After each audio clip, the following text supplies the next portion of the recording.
Mais Ludo, pourquoi tu as accepté ce travail de nuit? C'est stupide. Je n'ai pas le choix, ma puce. Leroux a repris le travail après son congé maladie. C'est ça ou le chômage? On ne passera plus beaucoup de temps ensemble. Mais si, je ne travaillerai pas le week-end. Et puis quand je rentrerai à 6 heures du matin, je te réveillerai. Je t'apporterai le café au lit, avec des croissants. À 6 heures? C'est un peu tôt. Bon, j'attendrai 6h30 si tu veux. Merci, tu es trop gentil. Et on ne sortira plus le soir? Cécile, on ne sort jamais le soir. Et les enfants? Tu ne joueras plus avec eux? Tu ne leur liras plus d'histoires? Au contraire, je m'occuperai d'eux toute la soirée. Je partirai au travail à 9h30 quand ils s'endormiront. Et moi? Toi, tu regarderas la télé, comme d'habitude. Et puis tu sais, je gagnerai plus d'argent. Tu vas avoir une augmentation? Bien sûr, et comme ça, toi, tu travailleras à mi-temps. Ah, ça, c'est une bonne nouvelle. Tu connais la nouvelle? Non? J'ai peut-être trouvé du travail. Ah bon? Oui, dans le journal, dans les petites annonces. Regarde cette offre d'emploi. Société nationale cherche agent commercial diplômé, bilingue anglais, pour son agence de Toulouse. Bonne présentation exigée, débutant accepté. Et alors? Et alors j'ai envoyé mon CV et j'ai rendez-vous pour un entretien lundi, dans le bureau de la société à Paris. Mais comment tu vas faire si tu as le poste? Si j'ai le poste, je déménagerai. J'irai à Toulouse. Toulouse? Si je vais à Toulouse, je serai plus tranquille. Mes parents ne seront plus toujours derrière moi. C'est vrai, mais qu'est-ce que tu feras toute seule à Toulouse? J'espère que je ne vais pas rester toute seule. Si je travaille là-bas, je rencontrerai sûrement beaucoup de gens. Et puis, j'aurai un appartement à moi. Et si tu prends un appartement, je pourrais venir te voir? Bien sûr, tu viendras tous les week-ends si tu veux. Et tu sais combien tu vas gagner? Ça, je ne sais pas encore. S'il m'embauche, je demanderai. Tiens, Clément, qu'est-ce que tu deviens? Moi, je travaille. Et toi? Moi non, je suis encore à la fac. Et qu'est-ce que tu fais? Je fais un stage chez Renault, au service commercial. Ah oui? Pendant combien de temps? 6 mois. Et après, qu'est-ce que tu vas faire? Après le stage, dans 3 mois, j'aurai un contrat de travail. Et si tout va bien, dans 2 ans, je deviendrai chef de service. Pas mal. Et ça te plaît ce travail? Oui, je crois que j'ai fait le bon choix. J'aime bien le contact avec la clientèle. Et dans une grande entreprise, on peut progresser. Et tu seras directeur dans combien de temps? Ça, c'est une autre histoire. Et toi, tes études, comment ça va? Maintenant, ça va. Pendant 3 ans, je n'ai pas beaucoup travaillé. Alors bien sûr, je suis en retard. Je pense finir dans 2 ou 3 ans. Mais dans 1 an, je voudrais commencer à faire des petits boulots. Tu connais Martin? Lui, il a fait son master en 5 ans. Oui, mais lui, il est sérieux. Et qu'est-ce qu'il fait maintenant? Il fait le tour du monde. En 80 jours? Ça, je n'en sais rien. Bonjour. Vous êtes Elisabeth, la nouvelle secrétaire? Oui, bonjour. Je suis Estelle. Nous allons travailler ensemble. Madame Bernier, la chef de service, est absente ce matin. Sa fille s'est cassé le bras en tombant de son vélo. Voilà notre bureau. Oh, c'est clair. Oui, les locaux sont agréables et on peut apercevoir le parc en travaillant. Vous pouvez vous installer à ce bureau en face du mien et voici votre ordinateur. Très bien. Si vous avez besoin d'une lampe, vous la demanderez à Madame Bernier. D'accord. Qu'est-ce que je dois faire? Eh bien, en attendant Madame Bernier, vous pouvez classer les dossiers clients. Je pense qu'elle sera là cet après-midi. Elle vous expliquera le travail. C'est facile, ne vous inquiétez pas. Et puis, l'ambiance est bonne ici, les collègues sont sympathiques. Vous verrez, à 10h, on fera une pause et je vous présenterai tout le monde. On boira le café en discutant. Merci, c'est gentil. Ah, la standardiste est malade. Vous pourrez répondre au téléphone en classant les dossiers? Bien sûr. Alors au travail. Alors, quel candidat allons-nous choisir pour remplacer Madame Petier qui part à la retraite? Moi, je propose Mademoiselle Dulac. Elle est très sérieuse, rapide, et elle est dynamique. Et vous, Xavier? Lequel choisissez-vous? Moi, je préfère Monsieur Vincent. Il est travailleur, compétent, et il est toujours à l'heure. Mademoiselle Dulac est souvent en retard. Ah non, Monsieur Vincent est trop timide. Il ne pourra jamais diriger une équipe. Oui, c'est vrai. Et pourquoi pas Madame Normand? Elle est ponctuelle, efficace. Oui, mais elle a beaucoup de problèmes personnels. Bon, Claudia, laquelle préférez-vous? Mademoiselle Dulac ou Madame Normand? Je ne sais pas. Laquelle est la plus ancienne dans notre société? Mademoiselle Dulac, je crois. Mais Madame Normand est plus expérimentée. Elle a travaillé pendant 10 ans dans une société concurrente. Laquelle? Auto Plus. Oui, je connais bien. Mon frère a travaillé là pendant quelques années. Bon, finalement, quelle est votre décision? Si vous préférez Madame Normand, je suis d'accord. Moi aussi. Elle est intelligente et elle est très aimable. Parfait. Quel jour sommes-nous? Mardi. Convoquez-la dans mon bureau jeudi matin à 8h. Mais qu'est-ce qui se passe ici? La banque est fermée? C'est la grève. Ah bon? Et qui est-ce qui fait la grève? Les employés, bien sûr. Ils demandent une augmentation. Mais les journaux n'en ont pas parlé. Ils ont commencé quand? Ce matin. Zut alors! Et comment on peut retirer de l'argent? Moi, je n'ai pas de carte bancaire, je retire toujours au guichet. Essayez d'aller à l'agence centrale. Il paraît qu'elle est ouverte. J'espère. Mais ils ont déjà fait grève au mois de janvier, non? Oui, vous avez raison, je m'en souviens maintenant. Après les fêtes du Nouvel An. Moi, heureusement, j'ai une carte bancaire. Vous vous en servez beaucoup? Tout le temps. Je ne sais pas comment vous pouvez vous en passer. C'est presque impossible aujourd'hui. Je sais bien, mais ça me fait peur. Peur? Et pourquoi? J'ai peur de la perdre, de dépenser trop, d'oublier le code. Je ne sais pas, moi. Qu'est-ce que vous en pensez? Je suis un peu stupide. Bon, si vous n'en avez pas besoin, vous avez bien raison. Salut Yvan, tu as vu Nicolas? Oui, ce matin. Il est d'accord pour la manif de samedi? Ne sais pas. Il dit que ce n'est peut-être pas une bonne idée de faire une manifestation 2 semaines avant les examens. Pourquoi? Il dit que les profs vont peut-être faire la grève après. Et alors? Et alors, si les profs font la grève, ils se demandent quand on va passer les examens. Et il a raison. Moi, je veux partir en vacances en juillet. Et il a une meilleure idée? Non? Il demande à tout le monde de bien réfléchir avant de prendre une décision. Et toi, qu'est-ce que tu en penses? Je ne sais plus. Finalement, les problèmes de l'université, on verra ça l'année prochaine. Demande aux autres ce qu'ils en pensent. On en reparlera demain au lycée. D'accord. Demande à Laura si elle peut téléphoner à son copain du lycée Berlioz pour lui demander ce qu'ils ont décidé là-bas. D'accord. Bon, je m'en vais, je suis en retard. Ah, dis, si tu vois Nicolas, tu peux lui demander s'il peut me prêter sa moto le week-end? Pour sortir avec Séverine?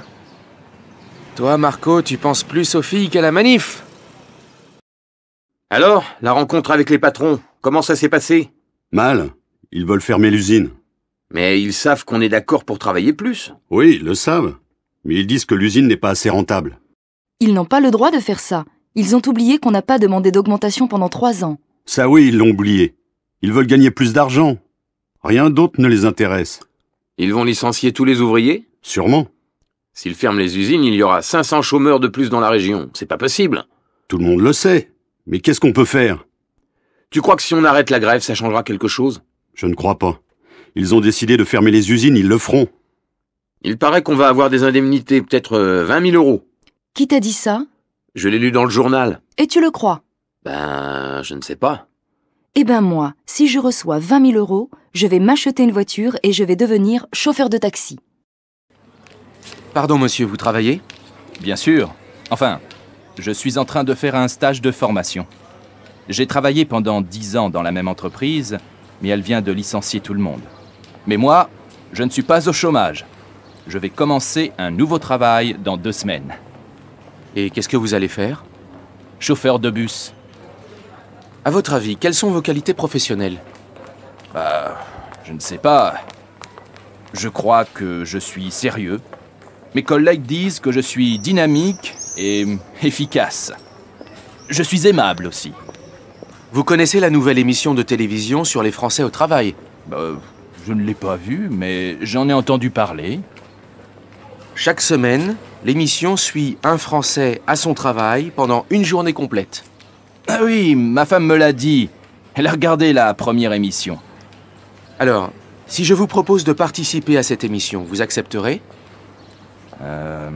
Oui, mais pas maintenant. Dans 1 mois ou 2, ça vous va? Si mon patron est d'accord, moi aussi. Passer à la télé, j'en rêve, comme tout le monde. On peut devenir célèbre en une soirée, c'est incroyable. Je me demande ce que les copains vont penser en me voyant à la télé. Bien, je vais noter vos coordonnées et on vous appellera si on vous choisit.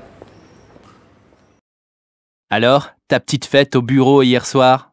Je n'y suis pas allée. J'ai regardé la télé. Un documentaire sur la Tour Eiffel. Intéressant? Oui. Par exemple, on dit toujours que Gustave Eiffel a construit la tour. Bah oui, elle a été imaginée et créée par lui. Non, elle a été dessinée par un architecte et elle a été réalisée par 2 ingénieurs de la société Eiffel. Ah, d'accord. Et est-ce que tu sais en combien de temps elle a été faite et pourquoi? Pour mettre des antennes de radio, non? Pas du tout. Elle a été construite pour l'exposition universelle de 1889. Et elle n'a pas été détruite comme prévu. Détruire la tour Eiffel? Incroyable! C'est le monument le plus célèbre en France. Et oui, cette année, la tour a été visitée par plus de 6 millions de personnes. J'y suis allé aussi en avril. Je suis monté jusqu'au dernier étage. Je l'ai trouvée magnifique. Bien sûr, elle a été repeinte. Les ouvriers ont travaillé pendant 18 mois. Oh là là, quel boulot! Ah, je vais repeindre ma petite cuisine, moi aussi. Tu ne veux pas m'aider?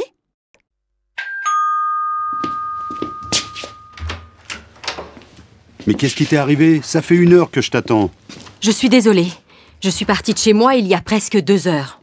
Ta voiture est encore tombée en panne? Non, depuis dimanche, je n'ai pas eu de problème. Mais sur l'avenue Magenta tout à l'heure, tu sais ce que j'ai vu? Un incendie à la banque. Ah oui, en effet, il y a 1 heure, j'ai entendu les sirènes de pompiers. Il y a des blessés? Oh, des blessés légers. Mais les pompiers ont évacué tous les habitants de l'immeuble. Les dégâts sont importants? Je crois, oui. Une partie de l'immeuble risque de tomber. Les murs sont bien brûlés. Et ça roule bien sur l'avenue maintenant?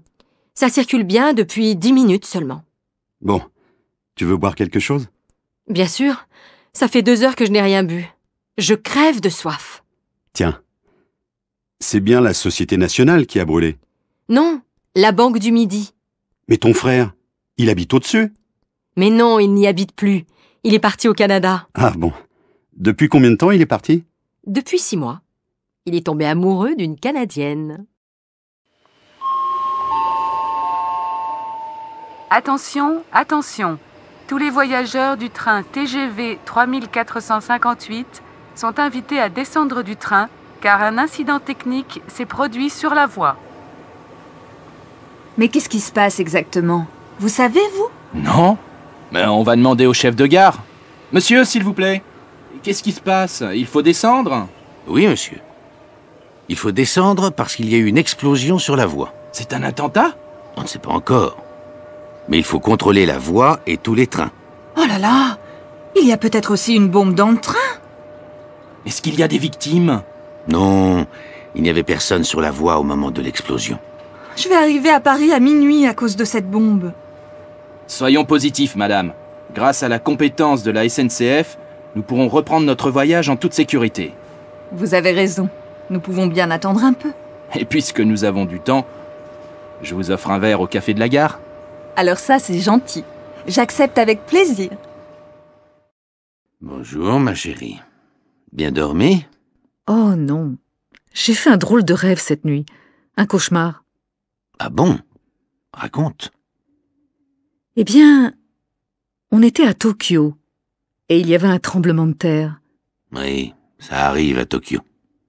Les immeubles bougeaient, ils penchaient à droite et à gauche. Mais ils ne tombaient pas. Les Japonais savent bien les construire.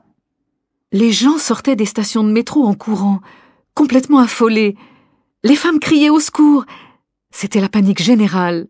Les voitures roulaient dans tous les sens. Tu sais, à Tokyo, les voitures roulent à gauche. C'est normal. Il y avait des incendies partout. Les pompiers ne pouvaient pas éteindre tous les feux. On ne voyait rien à cause de la fumée. Et moi, je regardais tout ça. Je pensais à ma petite maison en France, dans notre campagne tranquille. Et je pleurais. Chérie, Est-ce que je dois comprendre que tu ne veux pas venir avec moi à Tokyo? Non, c'est pas ça, mais on est bien ici, on a notre petite vie tranquille. Trop tranquille. Il faut voyager, connaître d'autres pays, d'autres cultures. Et puis Tokyo est une ville formidable. Et maintenant, notre envoyée spéciale Suzanne Marchand pour le mariage de l'actrice Isabelle Rémy avec l'homme d'affaires Oscar Durieux. Suzanne, c'est à vous. Bonjour, Paul. Ici, il fait un temps magnifique. Pendant que je vous parle, les invités entrent dans le château où le banquet va avoir lieu. Depuis que je suis arrivée ici, j'ai vu passer des couples très célèbres. Suzanne, avez-vous assisté à la cérémonie religieuse? Bien sûr. L'église était pleine de fleurs blanches et un groupe d'enfants a chanté pendant toute la cérémonie. C'était très émouvant. J'ai pleuré, Paul, comme tout le monde ici. Ah bon? Est-ce que les enfants d'Oscar sont là? Non, Paul. Ils l'ont déclaré à la presse hier. Ils ne viendront pas au 7e mariage de leur père. Quel dommage. Oscar Durieux est l'homme le plus riche de France depuis qu'il a acheté la société Vin et Fromage. Il a 66 ans et il a vécu pendant 11 ans avec la chanteuse Sylvie Marteau. Quelques mots sur Isabelle Rémy. Isabelle Rémy a 19 ans. C'est son premier mariage, bien sûr. Elle connaît Oscar Durieux depuis 9 mois. Plus exactement depuis qu'elle a tourné dans le film Oscar, Oscar, qui raconte la vie d'Oscar Durieux. Mon cher Paul, ce mariage est une magnifique histoire d'amour. Si vous le dites, je n'en doute pas, Suzanne. Aujourd'hui, nous allons parler de la sécurité des commerçants. Alors, monsieur, vous avez une bijouterie et vous avez été attaqué par un malfaiteur en fermant votre boutique? Oui, c'est exact. Et je sais très bien pourquoi ça m'est arrivé. Avant, quand je fermais le magasin, le soir, mon employé restait à côté de moi. Il regardait à droite et à gauche. Mais le mois dernier, je l'ai licencié. Samedi soir, j'ai été agressé devant ma porte. Je n'ai pas pu me défendre. Vous, madame, vous avez un magasin de chaussures. Et on vous a cambriolé pendant la nuit, je crois. Oui, c'est ça. Moi, j'avais une grille en métal très lourde. Je la fermais tous les soirs et je l'ouvrais tous les matins. Ça me fatiguait beaucoup et elle faisait du bruit. Alors un jour, j'ai décidé de l'enlever et les cambrioleurs ont cassé la vitrine et ils sont entrés. Monsieur, vous êtes caviste. Vous vendez du vin et 2 hommes vous ont menacé avec un revolver. C'est tout à fait ça, mais moi, ce n'est pas de ma faute. J'avais une alarme. Quand un client bizarre entrait, j'appuyais dessus. Elle sonnait et il partait très vite. Mais la semaine dernière, il y a eu une panne d'électricité à cause de l'orage. Elle n'a pas fonctionné. Et les voleurs ont emporté la caisse. Dis donc, papa, tu sais qu'il y a ton nom dans un vieux journal? Ah bon? Tu es sûr que c'est de moi qu'on parle? Je crois bien que oui. C'est une histoire d'avion et de Tour Eiffel. Tu ne m'as jamais raconté ça. Bon, alors, en 1980, j'avais 20 ans. Je faisais mes études à Paris. Et je prenais aussi des cours de pilotage. J'adorais les avions. Une vraie passion. Et puis, je suis tombé amoureux d'une fille. Maman? Non, une autre fille. J'ai voulu la séduire en faisant quelque chose d'extraordinaire. Alors je lui ai donné rendez-vous un matin à 6h30 sous la Tour Eiffel. C'est tôt pour un rendez-vous. À l'aéroclub, il n'y avait personne. Le gardien dormait. Alors j'ai pris un petit avion pour survoler Paris. Quelques voitures roulaient dans les rues, il pleuvait un peu. Puis je me suis dirigé vers la Tour Eiffel. Là, personne. Pas un seul touriste. Seulement la fille qui regardait le ciel. Je suis passé sous la tour avec mon petit avion. Oh là là, quand je vais raconter ça à mes copains. Oui, eh bien, n'oublie pas de leur dire qu'après une petite enquête, j'ai été arrêté par la police et que j'ai été condamné à 2 mois de prison. Entrez, madame, calmez-vous et dites-moi ce qui s'est passé. On m'a volé mes chaussures, monsieur le commissaire. Bon, alors, c'est un cambriolage. Pas du tout. On ne me les a pas volées chez moi. Ah, vous avez un magasin de chaussures? Mais non, on me les a volées au cinéma. Ah, expliquez-moi ça. Ce matin, j'ai acheté des chaussures rouges avec des talons. Magnifiques. Je les ai mises ce soir pour aller au cinéma avec un ami. Il y avait beaucoup de monde au cinéma? Oui, la salle était pleine. Mais le film était ennuyeux et très long. Et les acteurs jouaient très mal. Ne me racontez pas tout le film, c'est inutile. Mais si, c'est utile. J'avais envie de dormir et j'avais mal aux pieds. Alors j'ai enlevé mes chaussures et je me suis endormie. Bon. Et vous vous êtes réveillé à la fin du film? Oui, mais je n'avais plus mes chaussures. Il y avait quelqu'un à côté de vous pendant le film? Oui, une femme assez âgée. Elle portait une robe rouge et un chapeau bizarre. Rouge aussi, je crois. Ah, c'est Josette. On la connaît très bien. Ça fait 30 ans qu'elle vole des chaussures dans les cinémas.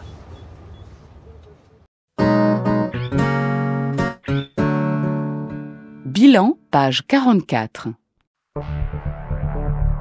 Bonsoir. Aujourd'hui, dans notre émission Les gens qui n'ont pas de chance, j'ai invité Louise.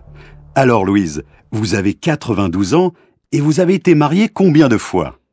J'ai été mariée 5 fois. Pour votre premier mariage, vous aviez 17 ans, je crois. Et mon mari avait 20 ans. Nous avons eu 3 enfants, mais quand j'avais 23 ans, il est mort dans l'incendie de notre maison pendant qu'il essayait d'éteindre le feu. Et votre deuxième mari, Louise? Il s'appelait Louis. Nous formions un couple parfait. Enfin, presque, car il buvait beaucoup. Il est mort à cause de l'alcool. Un soir, en sortant du bar, il a été écrasé par une voiture.